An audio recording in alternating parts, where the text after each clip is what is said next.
স্বাধীন প্যালেস্টাইন রাষ্ট্র গঠনে ইসরায়েলকে শর্তসাপেক্ষ ও সময়সীমাবদ্ধ রাস্তা গ্রহণ করার আহ্বান জানালেন স্টেট সেক্রেটারি অ্যান্টনি ব্লিংকেন। মঙ্গলবার ওয়াশিংটন ডিসিতে আটলান্টিক কাউন্সিলে মধ্যপ্রাচ্য বিষয়ক এক সম্মেলনে এসব কথা বলেন তিনি। গাজায় দীর্ঘমেয়াদী যুদ্ধবিরতি কার্যকরের আহ্বান জানিয়ে ব্লিংকেন বলেন, ইসরায়েলের উচিত গাজা ও দখলকৃত ওয়েস্ট ব্যাংককে প্যালেস্টাইন কর্তৃপক্ষের নিয়ন্ত্রণে আনা। ব্লিংকেনের ভাষণের সময় গাজায় গণহত্যায় জড়িত থাকার অভিযোগে তাকে যুদ্ধাপরাধী ও মিথ্যাবাদী বলে স্লোগান দেয় এক প্যালেস্টাইন সমর্থক। জনগণের করের অর্থে ইসরায়েলকে অর্থ সহায়তা দিয়ে গাজায় মানুষ হত্যা চালানো হচ্ছে বলে অভিযোগ করেন ওই দর্শক।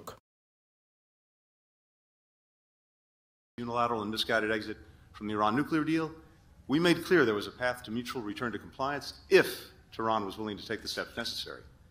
At the same time, we strengthened America's robust sanctions regime on Iran and delivered on President Biden's commitment.